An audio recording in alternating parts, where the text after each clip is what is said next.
El síndrome de alienación parental, también conocido como SAP, pese a lo engañoso de utilizar el concepto síndrome, no está recogido oficialmente en ningún tratado de psiquiatría ni de psicología en uso. En todo caso, está reconocido como fraude. El SAP es el prejuicio de que las madres, durante los procesos de divorcio, utilizan a los hijos e hijas en contra de sus exparejas, que les influyen de modo malicioso en las criaturas y así les predisponen en contra del padre con el objetivo de apartarlas de él y de hacerles todo el daño posible. Personalmente no tengo constancia de ningún caso en el que algún hombre haya sido acusado, utilizando los términos del falso síndrome de alienación parental, de predisponer a sus hijos e hijas en contra de su exmujer. Las mujeres que participan en este vídeo son mujeres que se han visto afectadas por la utilización en su contra del falso síndrome de alienación parental en los juzgados y en todos los operadores jurídicos, llegando incluso a perder la custodia de sus criaturas y a no poder verlas más que de manera muy esporádica en puntos de encuentro familiar, con visitas vigiladas y con el tiempo absolutamente tasado y además con todos sus movimientos, sus palabras, sus actos controlados. Y además viéndose abocadas a larguísimos procesos civiles y penales para poder recuperar a sus hijos e hijas. Son mujeres, en su mayoría, que tras tener sospechas de que sus maridos abusaban de sus hijos de distintas formas, en unos casos con abusos sexuales, en otros maltrato físico y, abusos de distinto signo, decidieron separarse y poner en conocimiento de la justicia estas situaciones. Y con lo que se encontraron, en lugar de apoyo y acompañamiento, fue con el total abandono y desprotección por parte de la administración pública. La mayoría, si no todas, aún tienen causas abiertas, ya sea o como denunciantes o como denunciadas, y es por ese motivo que utilizan en este vídeo seudónimos y han pedido ocultar su identidad. El objetivo de este canal nunca ha sido, y jamás lo será, alimentar el morbo. Es por ese motivo que he omitido en la medida de lo posible los detalles escabrosos, y creedme que en algunos casos había muchos detalles escabrosos. Por eso he preferido centrarme en los factores estructurales que posibilitan que se den estas situaciones y, también en los mecanismos necesarios para promover el cambio social. Este 8 de marzo creo que es más necesario que nunca denunciar el desamparo legal e institucional que viven estas mujeres por el mero hecho de haber intentado proteger a los más vulnerables, a los niños y las niñas. Espero que este vídeo sirva como pequeño testimonio de la lucha de esas mujeres.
¿Sabes qué pasa? Es que yo estoy con un tema un poco delicado. A mí me están pidiendo cárcel. Mis sospechas son que el abuso empezó sobre el añito, sino antes. Me dijo la psicóloga que quién era yo para denunciar a este señor, que cómo puede ser que esta niña estuviera un mes sin ver a su padre y que esa orden de alejamiento que usted tiene se la voy a levantar yo en 2 sesiones. Una psicóloga de la UFAM. Y esto es el perfil de personas que tiene que atender a vuestras criaturas en el momento en el que hay una denuncia o una sospecha de abusos. En mi caso, sin ver a los niños, deciden que yo soy una mala influencia para mis hijos y que se me arranque a mis hijos y que mi hija la lleven a un centro de menores para desintoxicarla de mí y que acceda a irse con su padre cuando explica todo lo que le hace el padre. Y mi hijo, separan a los hermanos y mi hijo se va, sin haber convivido jamás con el padre, se va a vivir con el padre y ya, pues eso, han pasado 10 meses y medio más que yo no veo a mis hijos en absoluto. Bueno, a mí me han quitado al hijo, yo no tengo a mi hijo, tiene él la custodia. Me han aplicado el SAP a raíz de denunciar violencia de género. Entonces me han quitado la custodia, yo veo a mi hijo en un punto de encuentro.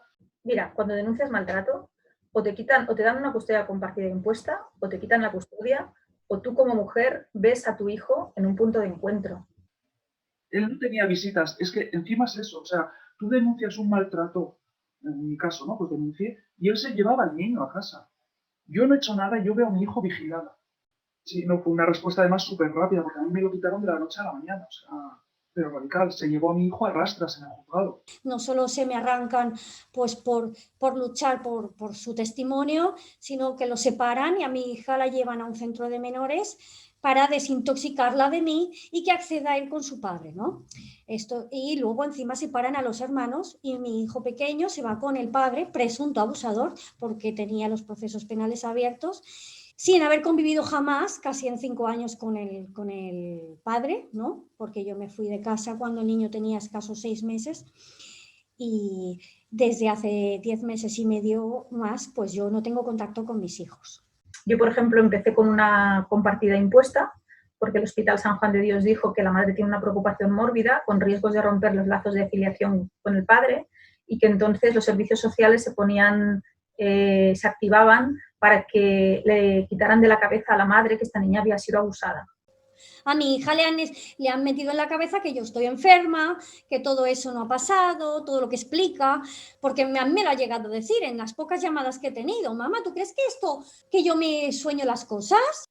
¿Qué es lo que pasa? La sociedad no sabe o no quiere saber que 1 de cada 5 niños está siendo abusado sexualmente por su padre o alguien del entorno familiar. Y ese dato no lo digo yo, fue el Consejo de Europa, sacó una campaña, 1 de cada 5.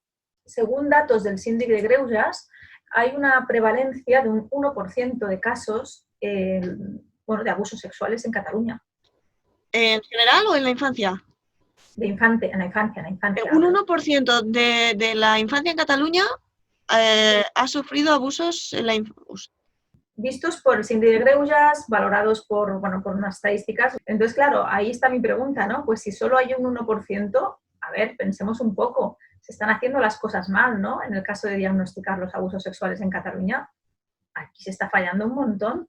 Sea en violencia de género o sea en violencia a un menor por parte de un familiar o un padre, lo que sea. Hay un punto clave en común en todos los casos. Y es decir, cuando un niño es capaz, porque sufre un daño, lo que sea, es capaz de verbalizar un acto así, o una mujer es capaz de empoderarse y atreverse a ir a la comisaría a poner una denuncia, es ahí cuando empieza la peor pesadilla, cuando debería de solucionarse ipso facto. Mira, nosotros tenemos casos, madres que han condenado hasta 5 veces a un padre, ¿vale? Al final el juez acaba dándole la custodia de los niños al padre. Pese a tener 5 condenas. Sí, no pasa nada. ¿Qué pasa? Que estos niños empiezan a tener síntomas, a no estar bien, entonces acaban en una casa de acogida. No se la dan la custodia a la madre, acaban en una casa de acogida porque la madre es etiquetada también como manipuladora. En casos como los nuestros, que son nuestros hijos, nosotras solo vamos a poner en conocimiento unos hechos y pedimos que se explore a nuestros hijos y se extraiga de ahí si realmente ha habido abuso o no ha habido abuso, ¿no? Yo te hablo por mí. Pero inmediatamente olvidan al menor, no le escuchan y se cuestiona a la madre. O sea, igual que a la mujer en violencia de género la cuestionan y la presunción de inocencia no existe para la mujer, pues aquí pasa lo mismo. La madre ya es cuestionada y tachada de manipuladora, sin ni siquiera hacerle una análisis a la madre. Quiero decirte que tenemos tantos casos que son surrealistas. Es que habría que revisar tantos. No habéis tenido mala suerte, no sois un caso concreto, es un problema generalizado de indefensión. El problema que tenemos en Cataluña es que, en Cataluña y en toda España y yo creo que en todo el mundo, es que no existe perspectiva de género. Si tú vas a la policía a denunciar que te han robado el bolso, nadie duda que te han robado el bolso. Pero si tú vas a la policía diciendo, mi hijo me está diciendo que está sufriendo abusos sexuales, ¿qué pasa ahí? Explique lo que explique la niña, da igual, ellas ya tienen esa ideología. Entonces, si la niña explica, ¿por qué lo explica? Y si la niña no lo explica, pues porque no lo explica y porque no ha pasado. Las mujeres que estáis luchando para que todo esto cambie y para proteger a la infancia, no solamente a vuestras propias criaturas, sino a las de todas, hay que cuidaros. Porque vuestra lucha ya lleva un desgaste tremendo como para que quienes desde fuera intentamos ayudar, contribuyamos todavía más a este desgaste. Yo una de las cosas con las que me he encontrado con las mujeres con las que he hablado es que vuestra guerra es de años, con un coste emocional increíble, un desgaste físico, anímico, de energía y sobre todo también de dinero durante muchísimos años. Justo que la presidenta de Simicat es una persona que llevaba ya, pues en su momento ya llevaba casi 7 años de lucha judicial y su sobrina había estado 5 años sin estar con su madre. Pues ya van 6 años. 6 años. Ella tiene 8. 8, o sea, desde que era prácticamente un bebé. Exacto, exacto. Desde que ha nacido. Desde que nació. Y ahora tiene 7 años, me has dicho. 7 años ha hecho en junio. 7 años de lucha judicial y de desamparo absoluto. Absoluto. Y esto va para largo, porque esto no se va a acabar. No, esto Y no se va a muchísimo acabar. dinero gastado, entiendo también. En la ruina, vamos. Entre 5 y 10 años. Sí, mira, puedes gastarte unos 10.000 euros al año, más o menos. En tiempo, 5 años y medio, más o menos, y en dinero, pues que no lo haya pagado aún porque debemos siempre dinero, pero alrededor de los entre 40 y 50.000 euros. Nos hemos constituido en el grupo activista pro infancia Madres que no besan sapos, digamos como colectivo, porque es la manera más cómoda de poder tener voz, luchar y no ser criminalizadas. Nosotras estamos en la asociación, la plataforma Stop Impunidad Maltrato Infantil. El mail es plataformasimicat@gmail.com. Yo soy la vicepresidenta, soy Isabel, estamos activas ya desde 2015. Mi nombre es Silvia Aquiles, soy pues eso, una madre afectada. Yo estoy en colaboración con varias asociaciones, entre ellas Simicat, plataforma Yo Sí Te Creo, y poder recuperar no solo a mis hijos, sino a muchos niños que están en una situación muy similar. La actividad de la asociación con la que se constituye propiamente, ¿qué actividades? Pues es asesorar a las mamás en situaciones donde ha habido una denuncia o demanda de maltrato. Normalmente es cuando están afectados los niños. Nosotras, como asociación de madres y niños afectados, pues lo normal es que venga todo el mundo que se le ha cometido en algún informe un error que ha derivado a una retirada de custodia o quedarse un niño en una casa acogida o ver a tu mamá en un punto de encuentro. El SAP implica muchas etiquetas hacia la madre siempre, ¿no? Hacia la mujer.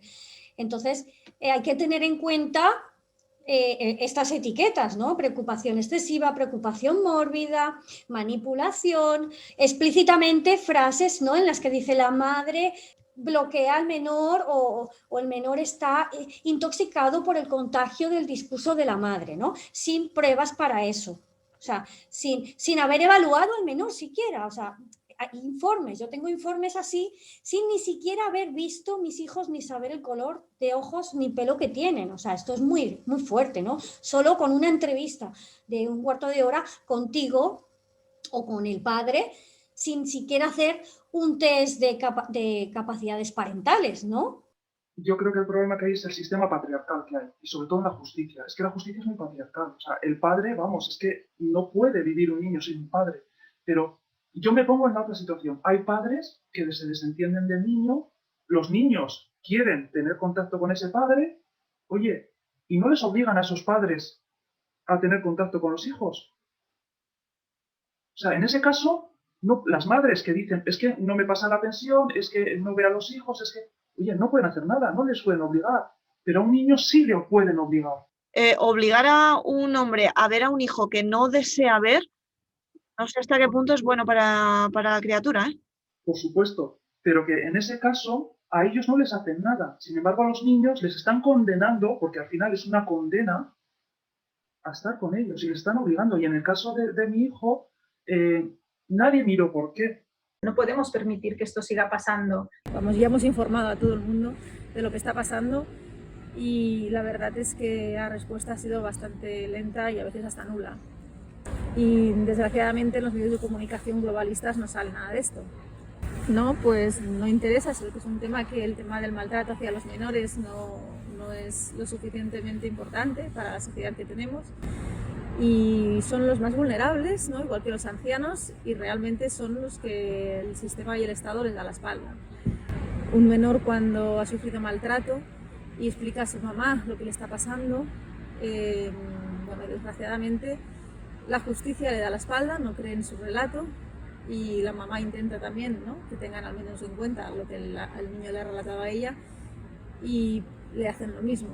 Hay una discriminación increíble hacia la madre, de ahí también que se nos etiquete del síndrome de alienación parental, que lo creó un pedófilo, Richard Garner, y este síndrome está investigado y estudiado y aprobado por las instituciones como los psicólogos y trabajadores sociales que trabajan en los juzgados. Piensa que el SAP es una enfermedad judicial, porque nadie se quiere comprometer ni nadie pone las palabras específicas para ayudar a que realmente el SAP desaparezca. Y luego la teoría esta de la amenaza, ¿no? Al final hay madres, pues claro, que retiran a los niños, te amenazan que al final te acaban consiguiendo quitar a los niños. Hacia mí, eso es el SAP, o sea, la terapia de la amenaza lo primero es revertirte la custodia, pero luego lo que quieren es, como tú sigues diciendo, oiga, que es que abusan de mi hija, oiga, que es que están maltratando a mi hija, oiga, que yo no me voy a callar. La terapia de la amenaza lo que dice es, no, lo que hay que hacer es suspender visitas, ¿no? Que no haya comunicación. Porque claro, es normal, ¿no? Si tú tienes una niña de 3 años que vive en custodia compartida, como sabiendo lo que te ha relatado y sabiendo todos los síntomas, porque piensa que son niños que se cagan encima desde pequeñitos, que tienen el carácter les ha cambiado, se caen de la cama cada 2 por 3, tienen pesadillas, o sea, se ve cuando un niño está sufriendo, y más tú que eres su madre. Lo que percibo, y es una percepción quizá no seguro, puramente subjetiva, pero me da un poco la sensación de que lo que desprenden todas estas sentencias, estas ejecuciones, es la idea de meteros en vereda. Os habéis atrevido a denunciar, pues hay que disciplinaros. La cosa está en que, al final, la sociedad, que es lo que quiere el patriarcado, es que seamos sumisas. Y nosotras somos personas muy molestas, porque nos hemos empeñado en dar a conocer esta situación, somos la puntita del iceberg, y tú imagínate que nos ven otras mamás y dicen, oye, pues que yo no lo voy a aguantar más, que me lío la manta a la cabeza y denuncio también. Desde las madres no somos princesas, no besaremos al sapo, como en nombre de interés superior del maltratador y padre de familia y usando una violencia institucional extrema, se entregan estos niños a un presunto abusador y maltratador. En el momento en que un niño se niega a ir con su padre, por malos tratos, por abusos sexuales o lo que fuera, aunque haya algo de eso, ya automáticamente es la madre la que mete al niño todo eso en la cabeza. O sea, supuestamente, según Gardner, que es el que inventó el SAP, se le hace un lavado de cerebro al niño. Entonces, en ese momento, ya cuando a ti te catalogan de SAP, ya es que es una amenaza constante. O sea, es que tú eres la mala, a cualquier sitio que vas, la amenaza es la custodia va a pasar al padre, no vas a ver a tu hijo, niños, está súper bien con el padre y al final es que lo terminan cumpliendo. Es que en mi caso lo han terminado cumpliendo sin escuchar al niño. La justicia, por supuesto, es machista y, claro, lo que más te sorprende es que personas que deberían estar cualificadas, ¿no?, psicólogos, expertos en un juzgado, te sorprende cómo en Barcelona, por ejemplo, en el año 2008, hacen un estudio donde ellos mismos creen en este síndrome de alienación parental creado por el pedófilo Richard Garner. O sea, es que es algo increíble. Personas que trabajan en la única unidad que hay especializada en abusos sexuales y maltrato en la infancia en toda Cataluña, que es la UFAM, en el Hospital San Juan de Dios, que por supuesto, claro, es lo primero que te atiende, ¿no? Cuando un niño relata algo así, si vas a la pediatra te envía a la UFAM. Si llamas a algún número 016 o a la Vicky Bernadette, que es la asociación referente a abusos sexuales, te dice que vayas a la UFAM. Entonces, si todo el mundo te deriva allí y al final acabas yendo, explicando, y tu relato no sirve, el del niño tampoco, te dicen que tienes una preocupación excesiva, una preocupación mórbida, que la madre tiene un problema mental y que esas ideas de los abusos no se le van, bueno, concluyen, ¿no? Esos informes que salen de allí van a los juzgados. Una vez que llegan a los juzgados, el juez ve ese informe sin investigar, sin profundizar en el informe, porque no te pone en ningún momento las sesiones que han hecho al niño, no indica, vamos, todo es sin rigor, sin nada de objetividad y simplemente opiniones de las personas que forman la unidad de la UFAM. Y entonces de ahí sale un informe concluyente que, como tú eres una madre preocupada excesivamente, pues el padre tiene derecho a quedarse con la niña, con el niño, 15 días al mes, en función del juez, el criterio que tenga el juez. Yo grabé las intervenciones de mi hija a solas en la UFAM, en la Unidad de Abusos a Menores. Y ahí demuestro que el informe que me han hecho es falso, porque mi hija relata los abusos del padre y ahí dicen que no hay signos de abusos, cuando además están grabados cosas que explica mi hija, muy graves. Dicen que no hay signos de abuso y que hay contagio del discurso materno. Por lo tanto, me aplican un SAP sin siquiera hablar conmigo. Es que no puedo ni contarlo. O sea, el niño todo pálido, con unas ojeras que le llegaban hasta aquí, llorando. Cuando vienes a buscarme, quiero que vengas a buscarme. Me querían cortar la visita porque el niño lloraba, que quería estar conmigo. O sea, yo les dije, no, hasta aquí. O sea, a mí no me cortas la visita. Mi hijo me está pidiendo que quiere estar conmigo y todavía me vas a cortar la visita. No. Bueno, horroroso. No, no lo ponen en los informes, ¿eh? Yo grabé esas conversaciones, esas visitas, porque como yo ya sabía cómo iban a ser los informes, las grabé. ¿Sabes lo que conseguí? Que me prohíban grabar las visitas. Una ley mordaza aplicada a la custodia de menores. Mi hijo sabe que allí dentro del punto de encuentro no puede hablar, que no puede decir, que no puede mostrar sentimientos. Con lo cual los encuentros contigo están completamente mediatizados por ese control emocional. A mi hijo no le podía decir casi ni que lo quiero. No le podía sacar ningún tema, ni preguntar por nada. No podía llorar, fíjate, o sea, un maltrato el que yo he sufrido. No podía expresarle a mis hijos un sentimiento, a mi hija igual, pero mi hija tampoco sabía las pautas que yo tenía hacia ella. Pero ella sí que se expresaba y me decía, mamá, sácame de aquí. Yo quiero que me saques de aquí, y se ponía a llorar y me decía que no podía más, que tenía miedo por su hermano, que estaba a solas con su padre. ¿Y sabes lo que le respondía a la persona que estaba al lado de ella? Sabes que esto ya lo hemos hablado y no va a volver a pasar. Ya lo hemos hablado, no te preocupes, que todo está bien. Sí. Es que tú fíjate, un niño que cuando aquello tendría 5 años todavía, no había hecho ni 6, que yo les veía en el punto de encuentro, una de las veces le doy un abrazo y un beso a mi hijo, hace así, mira la del punto de encuentro que nos está vigilando y dice, mamá, ¿qué haces? Y yo, ¿qué hago, cariño? Darte un beso porque te quiero mucho. Ah, vale. Con lo cual la interacción contigo tampoco es natural, no es... No es natural, porque el niño sabe que allí no puede decir ni expresar, porque sabe que luego se lo van a contar al padre, claro, y luego tiene sus consecuencias cuando va a casa, ¿eh? Yo voy a las entrevistas que me dicen, y ¿cuál es mi sorpresa? Que quien va a hacer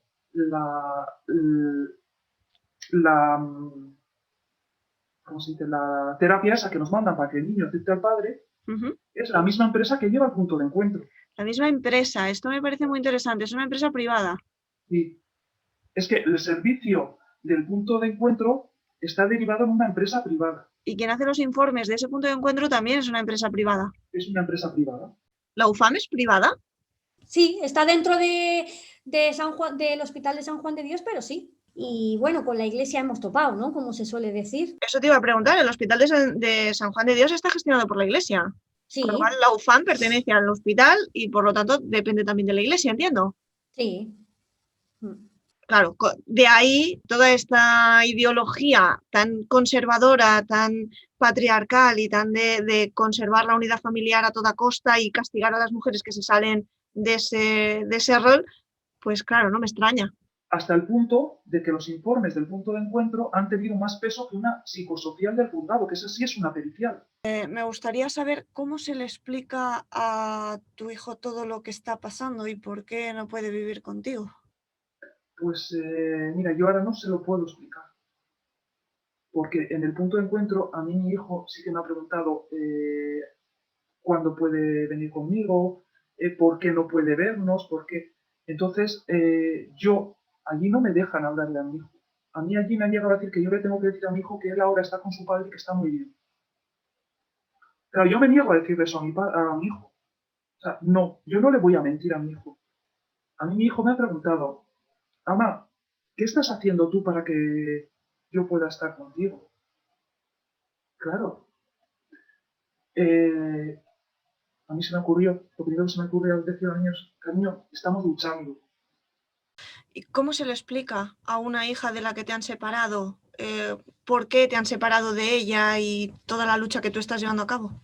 No te permiten explicar. De hecho, te ponen unas pautas muy, muy heavies, en unas llamadas a 3, escuchando, en manos libres. En el centro de menores, pues la tutora de mi hija en este caso, o cuando he tenido 3 llamadas con mi hijo, la coordinadora parental en una llamada 3, que esto es ilegal, porque yo le dije que no, porque esto vulnera la intimidad mía. No solo manos libres tenía el padre, sino la coordinadora parental en una llamada 3, en la cual ella decía que no intervenía, pero si había algo raro, ella se encargaba de cortar la llamada. O sea, vulnera la intimidad y la privacidad total absoluta. El papel de los profesionales, estoy pensando en los centros escolares, en los centros de atención primaria, en pediatras, ¿qué papel juegan en la detección y en la denuncia de abusos de cualquier tipo, sea de maltrato o sea abuso sexual? Deberían de jugar un papel muy importante, pero no lo están haciendo. ¿Por qué? Porque hay una falta de formación tan grave que es hiriente de verdad el contarlo. Es que no hay profesionales con perspectiva de género que sepan evaluar a un niño. Es que yo los casos que tengo, cuando una madre, por ejemplo, pasa por la UFAM y ya está etiquetada, aunque tú tengas informes de que la pediatra dice, ¿no?, que esta niña tenía una fisura anal o tenía un pequeño desgarro, ellos no denuncian, y cuando han denunciado se archiva la causa cuando llega al juzgado. Y en urgencias, la primera palabra que me dice el médico cuando le ve al niño, claro, yo le explico la situación, y al acabo de recoger al niño, me viene así, y ¿tú qué quieres? ¿Que el padre no vea al niño? El niño se iba llorando cuando venía a buscarle. Primeramente venía a buscar la casa. Luego, a raíz de esto, nos ponen un punto de encuentro. Que bueno, ahí ya empieza mi calvario, ¿eh? No podemos permitir que esto siga pasando y que a ver si por fin, al menos en los menores, hay una protección y o sea, están rodeados de especialistas, de profesionales de verdad, que realmente se pongan que tengan mirada desde el niño. Los profesionales que tienen que detectar estos abusos no están formados en infancia ni en las violencias que pueden sufrir. Es que no hay profesionales con perspectiva de género que sepan evaluar a un niño. La escucha que se le hace a los niños no es buena. ¿Por qué? Porque tú tienes que escuchar de diferente manera a un niño de 3 que a un niño de 8 que a un niño de 13. Si tú no estás especializado, no vas a saber escucharle. El tiempo que se les dedica es mínimo. Tú no puedes descubrir en 20 minutos en un juzgado si ese niño ha sufrido abusos o no los ha sufrido. Ellos nunca condicionan ni inducen a que el niño explique nunca nada. Claro, el problema es que no hay seguridad jurídica y no se graban estas intervenciones. Pero claro, hay niños que relatan el abuso sexual. Esas palabras no se tienen en cuenta. Los niños dicen que el papá que ha abusado de ellos o que el papá les pega y les maltrata, y al final ellos acaban sacando de conclusión de que como son palabras que la madre se las ha metido en la cabeza, no las tienen en cuenta. Por lo tanto, de allí salen informes de custodias exclusivas para los padres. Pero en cambio no consta que ningún padre le meta nada en la cabeza a sus hijos. No, Eso no, ¿verdad? Eso no existe. El concepto, todos los conceptos que engloba, aunque no se utilice específicamente esta figura, se aplica, de todos los casos con los que estoy contactando, se aplica a mujeres. ¿Te consta si hay algún hombre que haya sido etiquetado con alguna de estas categorías que engloba el SAP? No he visto ninguno. Ninguno, ¿verdad?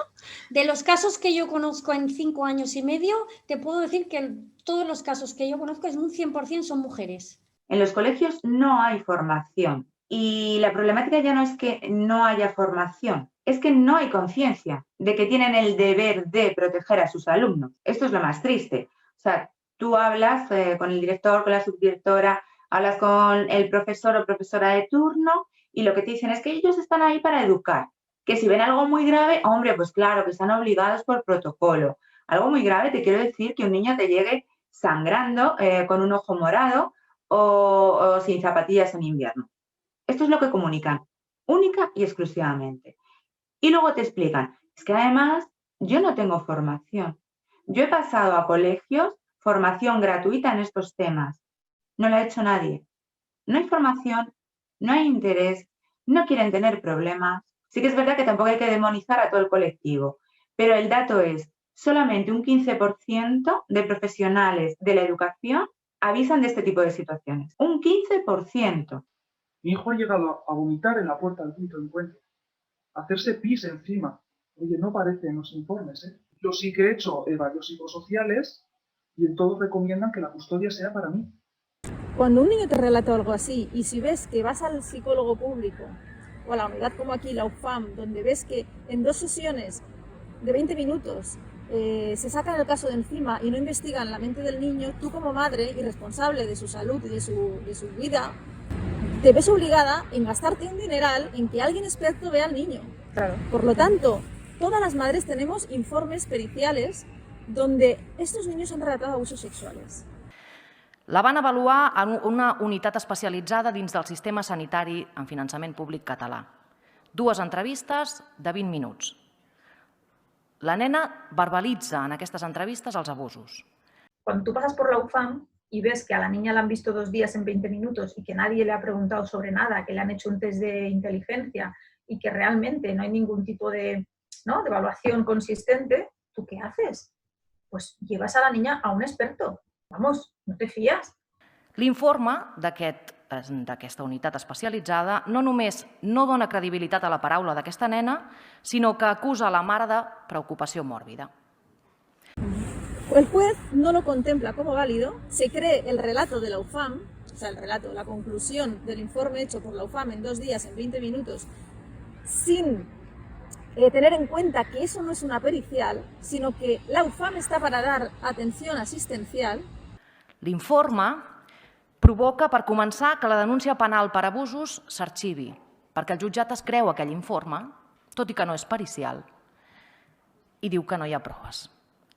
Y en ningún momento son peritos, son psicólogos clínicos. Y como yo ya he explicado anteriormente, el informe, que es súper básico, sin rigor ninguno, y bueno, donde criminalizan casi siempre a la madre y aportan pues que la madre lo que quiere es separar a ese niño del padre, no de la figura paterna.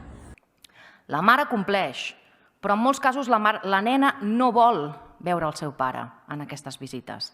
I cada cop que no hi van, o perquè la nena està malalta o perquè pateix un atac d'ansietat abans d'anar a la visita amb el pare, el sistema utilitza aquella no aparició com un argument de reforç a que aquesta mare està obsessionada i manipula a la nena.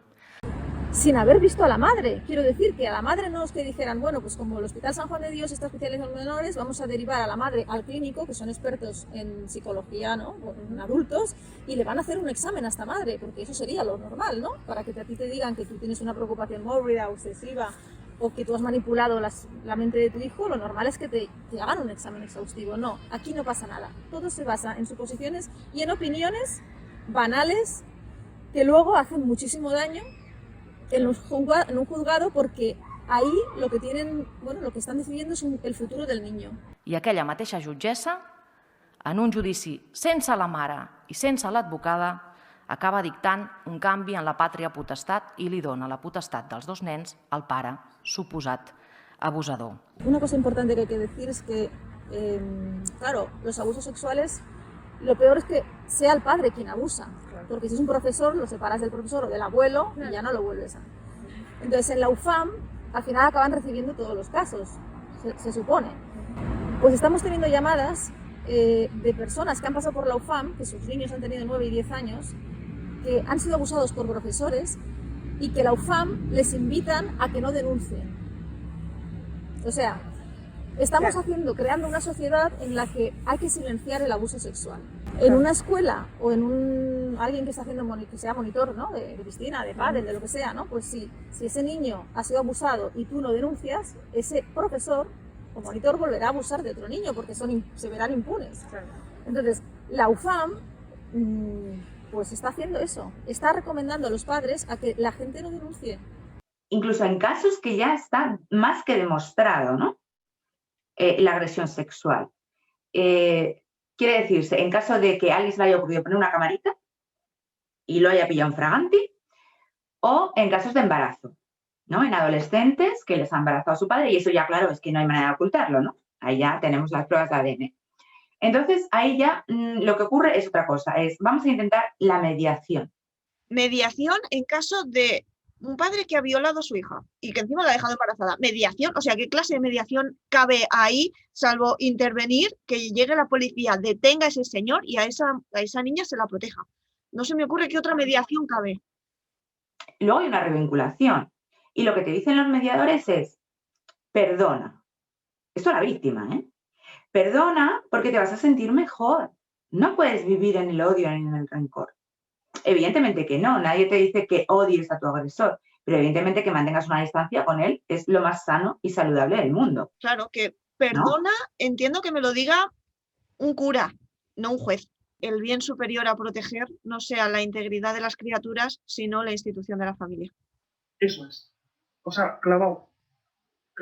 Además de estas periciales, tenemos partes de lesiones de hospitales públicos, más luego cuando los niños empiezan a contar, hay muchos niños que cuentan a través de dibujos, también hay profesionales que se dedican a esto, hay niños que verbalizan, a lo mejor con la persona con la que más relación tienen o con la que se pueden desahogar, muchas veces con las abuelas o con una tía o un tío, aquella persona que ellos ven que les está escuchando, ¿vale? Además de con la madre.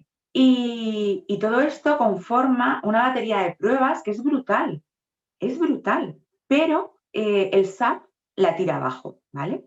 Porque todo esto se queda en nada, no se investiga el abuso y lo que se hace es centrarse en la madre, en la manipulación, en la instrumentalización, en la preocupación mórbida, porque si yo te pongo a ti una denuncia falsa, tú te vas al juzgado y dices, oiga, esta señora me está acusando falsamente, pero ninguno de ellos lo hace. ¿Por qué?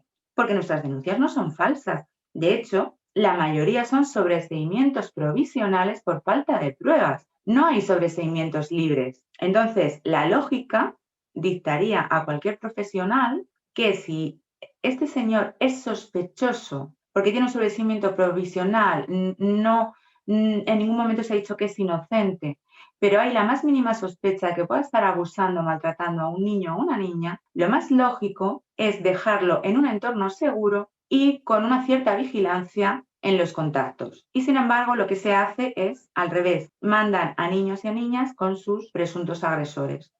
¿Puedes profundizar un poco más entre esta diferencia entre sobreseimiento provisional por falta de pruebas y sobreseimiento libre? Porque me parece súper interesante y me parece la clave del asunto. No es lo mismo que dejen el procedimiento aparcado, entre comillas, que las pruebas presentadas los jueces no las consideran suficientes, que no es lo mismo que el que no haya pruebas, y el sobreseimiento libre. ¿Qué diferencia hay entre un concepto y otro? Un sobreseimiento provisional por falta de pruebas quiere decir que tú no has podido enervar la presunción de inocencia. La presunción de inocencia en España es un valor que es muy difícil de echar abajo. Estás en un entorno privado donde las pruebas son muy difíciles de conseguir, en el hogar donde no hay testigos, que los niños y niñas son descreídos sistemáticamente, el testimonio del niño o la niña en un juzgado no vale nada. Entonces, a la víctima, ¿qué es el mensaje que le transmiten? Tú has pasado todo este calvario, nos has contado todo, pero no es suficiente para acreditar que estos hechos hayan ocurrido. Eso sí, si se vuelve a repetir, no te preocupes, que lo miramos. El interés superior del menor, que se supone que es el gran principio rector de los juzgados de familia, ¿dónde queda? No hay tal interés superior del menor. El interés superior del menor no es tal, es el interés superior del pater familias. Las revinculaciones forzosas entre niños y padres se dan porque lo que esgrimen es que el interés superior del menor es relacionarse con su padre, ya sea maltratador, ya sea abusador, ya sea lo que sea. Sí, siempre se considera que el interés superior del menor equivale a poder ver al padre, aunque el padre haya fundadas sospechas de que le pudiera estar maltratando. De hecho, incluso una de las cosas con las que me he encontrado es que no se diferencia, es decir, la idea de que un maltratador nunca puede ser un buen padre, porque los valores que les va a transmitir a las criaturas de de modelos de interrelación entre hombres y mujeres en familias, en relaciones afectivas, son unos modelos tóxicos que le van a afectar a su desarrollo porque es lo que va a interiorizar cómo se deben comportar hombres y mujeres, cómo interactúan entre sí y cómo se debe responder ante esas situaciones y que la violencia es legítima, violencia económica, psicológica, física y, llegado el caso, sexual incluso. Entonces, al considerar que la respuesta que dais a esas situaciones de maltrato son legítimas, es muy probable que las vaya a repetir. Con lo cual, un maltratador que está maltratando a su pareja está maltratando de una manera vicaria, por decirlo de alguna forma, a las criaturas. Pues esto, que parece tan básico, todavía no se ha entendido. Pues más aún cuando el maltrato es ejercido directamente sobre las propias criaturas, que además no tienen herramientas para defenderse. Lo que veo son prejuicios hacia la mujer que denuncia violencia de género. Está poniendo una denuncia falsa, está despechada, le quiere joder la vida, le quiere meter en la cárcel. Prejuicios hacia las madres que denunciáis a vuestras exparejas por abusos, por maltrato a vuestras criaturas. Lo mismo, está despechada, le quiere joder la vida, utiliza a las criaturas, las pone en su contra, prejuicios. Y hacia las mismas criaturas también, cuando intentan explicar, más prejuicios. Se lo inventa, tiene mucha imaginación, su madre le ha comido la cabeza, prejuicios. Está clarísimo, tú en el momento que pasas por la trabajadora social de la UFAM, es la primera que te empieza a prejuzgar y a criminalizar. La trabajadora social ya empieza a juzgarte, ¿no? Que ya te está etiquetando, y cuando llegas a la pediatra ya te está poniendo la preocupación mórbida, y cuando pasas a la psicóloga es la que ya te dice que quién es usted para denunciar sin tener pruebas, lo que antes explicaba. O sea, ¿cómo puede ser que este hombre lleve un mes sin ver a su hija? Pero además con menores, como no pueden explicarse a según qué edades, hay este prejuicio añadido y ni siquiera se les toma en cuenta. Me gustaría que me explicaras un poco cómo os enfrentáis a esto. Entonces, bueno, ya cuando coges un poco de fuerza, denuncias y claro, te encuentras con que no tienes apoyo por ninguna parte. En cuanto al sistema judicial, claro, ya le estás denunciando y en el caso cuando hay un niño por medio, es que tú lo haces porque tú quieres quedarte con el niño y no quieres que el padre lo vea. Exacto, quieres joderle la vida, quieres quitarle la custodia, todos estos prejuicios. Claro, o sea, y luego él se pone en el papel que al final es de manual y todos actúan igual. Yo quiero mucho a mi hijo, mi hijo, y llora hasta por su hijo. Entonces sí que es verdad que lo que hay es una creencia social porque la mujer está muy demonizada. Entonces somos perversas, somos manipuladoras, queremos obtener un rédito, somos muy rencorosas con nuestra expareja. Y de ahí viene todo. Por eso el SAP ha tenido tanto éxito, porque entronca, ¿no?, con esta visión de la mujer que la sociedad ha aceptado y que por eso todavía no, aunque en el papel los tengamos, pero nuestros derechos están todavía por ver en la mayoría de los casos. Cuando hablabas de la formación, no sé cómo pensáis enfocarlo, porque además de la formación en contenidos, me preocupa que todos estos prejuicios tan socialmente arraigados, solo con formación no acaben de desarraigarse. No sé. Porque estos prejuicios atacan incluso a las personas que lo están sufriendo. Muchas mujeres de decir, me habré equivocado, o ¿qué estoy haciendo? A lo mejor he exagerado, ¿no? Del mismo modo que hay una ley integral contra la violencia de género, si hay trabajo realizado encaminado a buscar una ley integral de protección a la infancia para que casos como los vuestros no se repitan. Sí, bueno, desde los partidos feministas de aquí en Cataluña sabes que están trabajando. De hecho, sabes que hubo la moción que hizo la Marta Ribas. A causa de mi caso, ella se hizo una moción para que erradicaran el SAP, ¿no?, para que se revisaran todos los casos, y resulta que solo estaba a favor Podemos, que era quien hizo la moción y propuso la moción. La nena, 3 anys, va verbalitzar abusos sexuals per part del pare, amb 3 anys. M'estalvio els detalls del que va dir, però evidentment no eren detalls possibles d'inventar per part d'una nena de 3 anys. La van avaluar en una unitat especialitzada dins del sistema sanitari en finançament públic català. 2 entrevistes de 20 minuts. La nena verbalitza en aquestes entrevistes els abusos. L'informe d'aquesta unitat especialitzada no només no dona credibilitat a la paraula d'aquesta nena, sinó que acusa la mare de preocupació mòrbida. Per què?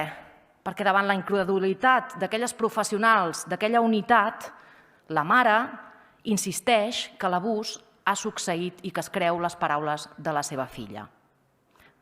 L'informe provoca, per començar, que la denúncia penal per abusos s'arxivi, perquè el jutjat es creu aquell informe, tot i que no és pericial, i diu que no hi ha proves. La mare compleix, però en molts casos la nena no vol veure el seu pare en aquestes visites. I cada cop que no hi van, o perquè la nena està malalta o perquè pateix un atac d'ansietat abans d'anar a la visita amb el pare, el sistema utilitza aquella no aparició com un argument de reforç a que aquesta mare està obsessionada i manipula a la nena. A ningú se li acut en el sistema que potser és que realment la nena va ser abusada i no vol veure el seu abusador. La nena, mentrestant, demana a la jutgessa que porta el tema que l'escolti. La jutgessa li denega. La mare aporta informes d'altres serveis psicològics que han avaluat la nena i que diagnostiquen que pateix estrès posttraumàtic. La jutgessa no els admet tampoc. I aquella mateixa jutgessa, en un judici sense la mare i sense l'advocada, acaba dictant un canvi en la pàtria potestat i li dona la potestat dels dos nens al pare suposat abusador. La nena, a més, no passa directament a custòdia del pare, sinó que passarà un temps internada en un centre de menors perquè, entre cometes, la desprogramin.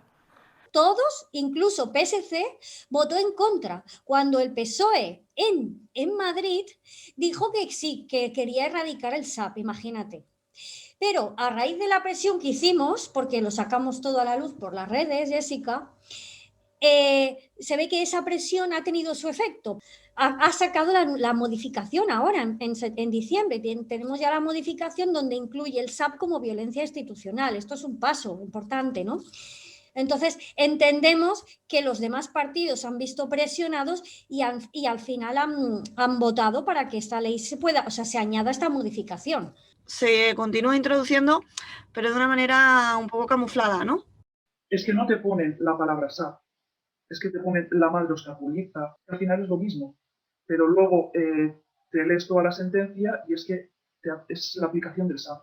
En la Ley Integral contra la Violencia de Género se establecen una serie de protocolos que se tienen que activar en las distintas instituciones, es decir, no debería ser la mujer, esto que siempre se dice, ¿no? No constaban denuncias previas. Bueno, no constaban denuncias previas, pero es posible que sí que constaran evidencias previas, episodios previos y evidencias además, como posiblemente partes de lesiones, informes médicos. Quiero decir que había señales y determinados profesionales tienen que intervenir de oficio, o al menos sobre el papel se hace constar que deberían intervenir de oficio, y uno de ellos, un perfil profesional, es el de los sanitarios. Creo que no hay todavía, al menos sí se está trabajando, pero no hay todavía una ley integral de protección a la infancia que establezca este tipo de protocolos. Bueno, el problema está en que no hay ningún protocolo. Entonces tú, como madre, que tu hijo te relata un maltrato, tanto si es físico como si es un abuso sexual, tú no sabes dónde ir. Entonces, bueno, en el caso de algunas madres, aquí en Barcelona hay una asociación que se llama Vicky Bernadette, que directamente te envía a la unidad, que en teoría es la más especializada, la única que hay en Cataluña, que se llama la UFAM, en San Juan de Dios. Otra opción es ir al pediatra, que el niño explique si es que tiene valor, ¿no? Y confianza. Y normalmente si son pequeñitos lo cuentan, porque los niños con 2, 3, 4 años no tienen la misma conciencia, ¿no? Ni están amenazados. Es diferente a un niño de 10 años que sí que puede haber amenazas y entonces no te lo va a contar ni a ti, o te lo cuenta a ti como madre, pero no al pediatra, ¿no? El llegar a la UFAM no es fácil, porque si vas a la pediatra puedes tardar meses. O sea, un niño te relata abusos y no sabes cuándo cuándo vas a solucionar el tema, porque es que al día siguiente tienes que ir con el padre, ¿no? En teoría. Vale, pues así funciona el sistema que tenemos. Pero el hecho de que ni siquiera exista un protocolo lo que me da a entender es un desinterés, una falta de interés político, público y social por solucionar este tipo de situaciones. Mandamos enmiendas para esta ley y estuvimos hablando con muchísima gente y lo que les decíamos era, por favor, formación obligatoria.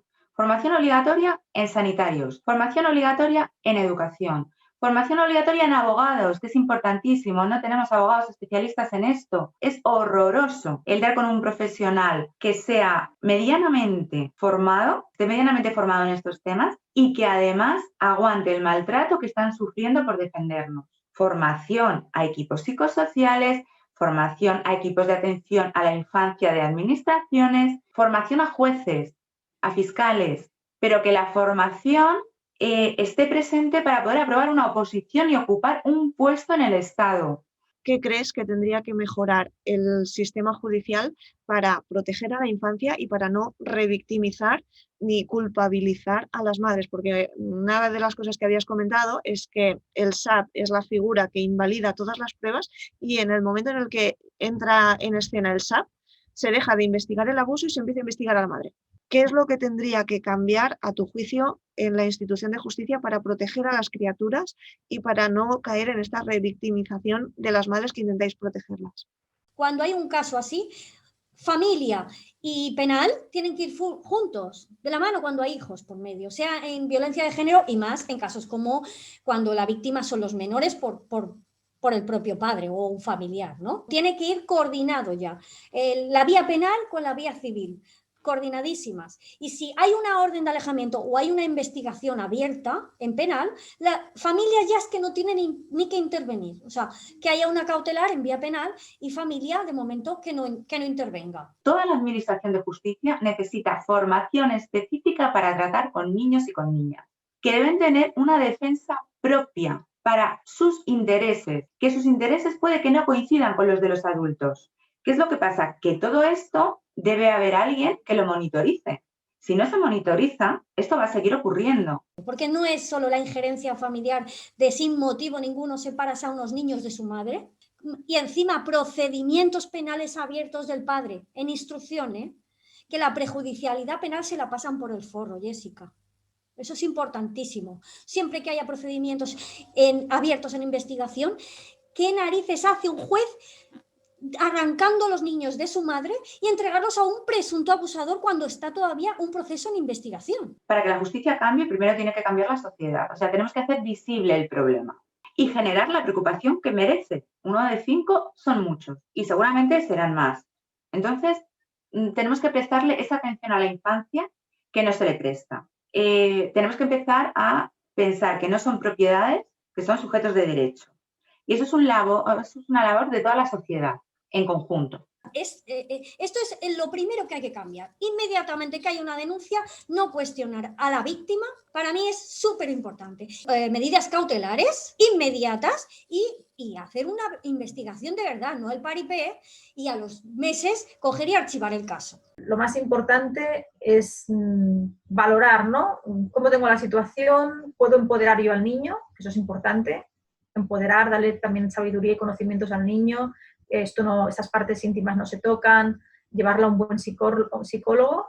¿Qué es lo que consideráis que es empoderar al menor? ¿Qué herramientas se le puede dar a las criaturas? El empoderamiento del menor ya va incluido en el civismo en sí y en una formación desde que el niño va a la guardería. Desde enseñarle cuáles son sus partes íntimas, qué está bien hacer, qué no.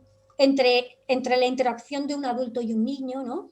Que sepan lo que puede ser un perjuicio para él o estar mal, estar feo o estar mal, que le hagan y que no, que sepan y conozcan sus límites, ¿no? Para que el niño pueda expresarlo. Pero esto es una implicación de todos, a nivel social, a nivel educativo, para poder visibilizar y que el menor tenga muchas más herramientas. Hablaba con Nuria, que es abogada no hace mucho, es especialista en violencia de género, y ella introdujo una frase que me pareció que lo resume todo. Ella decía que la primera obligación de un Estado es proteger a sus ciudadanos y a sus ciudadanas.